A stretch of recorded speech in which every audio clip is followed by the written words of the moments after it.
This morning, I would like to speak to the younger generation of Africa on why it is very, very imperative that we come together as a one people.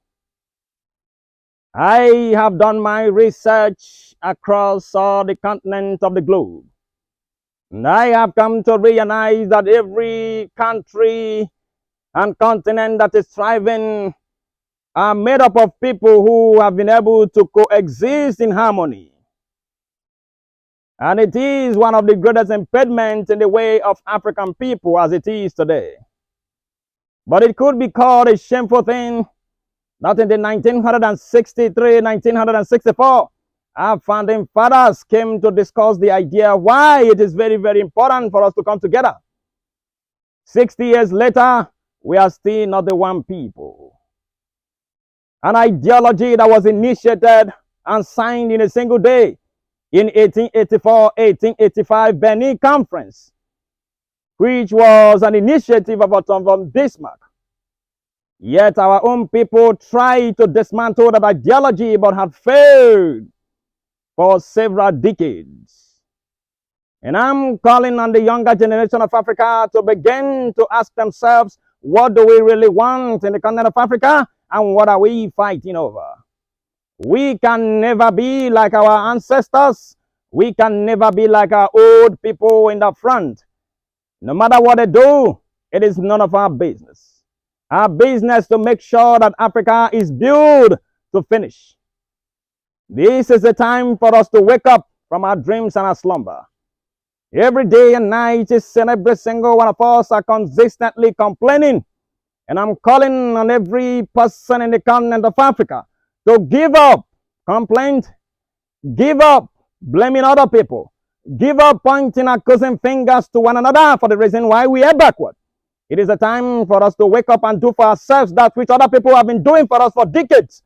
If any man anywhere in the world is intelligent enough to build a smartphone, you are intelligent enough to build a smartphone.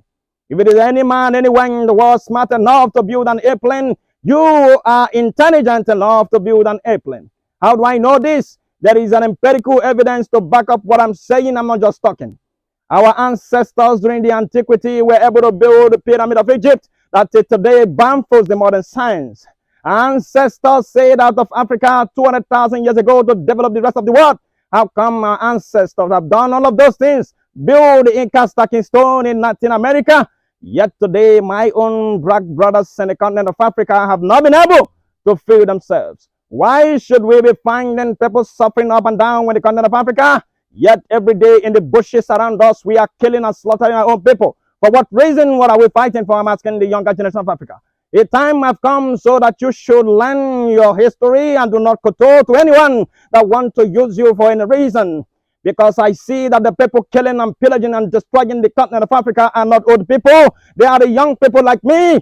They are the young people who are supposed to be the leaders of tomorrow, destroying that which will make them great leaders. Today, I call upon every person in the continent of Africa, enough is enough. And how long will it take us to understand that whatever any man can do anywhere in the world, we can do it? God has given us the mental faculty. God has given us the natural resources. God has given us everything it takes to build Africa to whatever we want it to be. Now I'm saying stand up. Wherever you are in Nigeria, Burundi, Rwanda, Congo, Mali, Botswana, Egypt, anywhere you are found, tell yourself, I am not a citizen of that nation that is tagging that country's name. I am a full citizen of an African. I am a full citizen of Africa. I am not just a citizen of Nigeria. I'm not just a citizen of Ghana. I'm a citizen that represents Nigeria. Everywhere I go, all the colors I see is representing my color. Why do I fight my own kind? How do I build if I fight my own kind? Why the artificial boundary that separates Nigeria and Ghana? Why the artificial boundary that separates Rwanda and Uganda? Why all those artificial boundaries?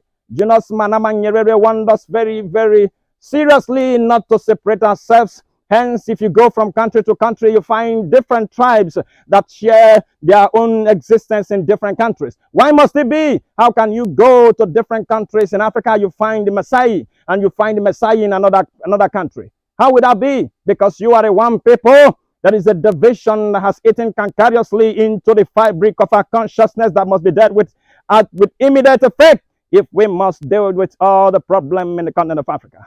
Now is the time for us to wake up from our slumber.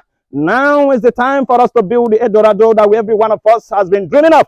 Now is the time, and let not wait for another day. If we do what we ought to do with our own strength, capacity, understanding, tuition, wisdom, knowledge, by the time we have done in the next decade, the whole entire continent of Africa will be the epicenter of everything the men do in the world, that we can attract people from America, from Japan, from Europe, everywhere in Asia, India, China, Japan, coming down to Africa to live. We are the same with every other person in the world. There is no human being anywhere that is better than another.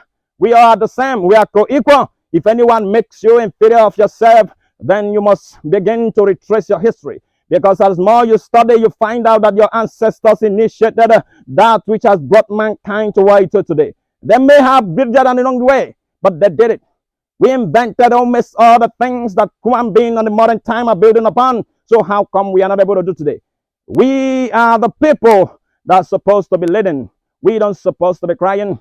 Why are the resources in the continent of Africa, yet my people are suffering? Suffering over. My brothers and sisters, I'm calling on you.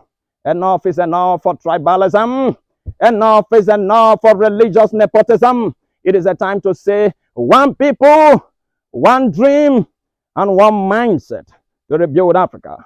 If you are from Ghana and you find yourself in Nigeria, let them give you the opportunity to become a governor and a senator. Nothing is wrong with that, for we are the same people. This land was inhabited by ancestors who gave birth to us. If you trace the family tree, almost every one of us came from the same place. We must understand this, and the moment this consciousness is done in our psyche and our understanding everything in the continent of Africa that's been moving backward, we start to move forward. But you and I are the ones that God has sent to change this situation. I'm calling on you today. Go out there anywhere you find your better black brothers and sisters. Unite with them. Build with them. Change this course of time with them. Now is the time for us to do these things that we have been thinking that we cannot do. Enough of victimhood mentality. Enough is enough. Let's join together. Let's do that which we think we cannot do because we are afraid of standing up and facing our own evil. Let's stand up and face all the problem in the continent. Let's face all the problem in these countries. There is no place that we are running to, and there is no man anywhere in the world that is coming to build Africa for African people. Not the Asians, not the Europeans. The Africans must build Africa. And the moment you understand and articulate this, you will start to deploy your own creative genius into building Africa. But the concept of understanding can only become when you understand. There is no way we can change Africa as long as we keep complaining. Enough is enough. 60 years is enough to tell a man that you are no more a child.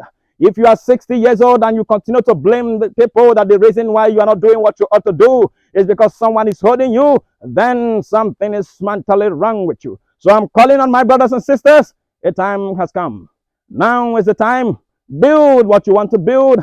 Change the course of history and blame no man and blame no woman for your own backwardness. Your own backwardness could be initiated by your own concept. Because you want to live a life that do not face your own reality, face your own dark shadow, and change the concept of whatever is holding you back.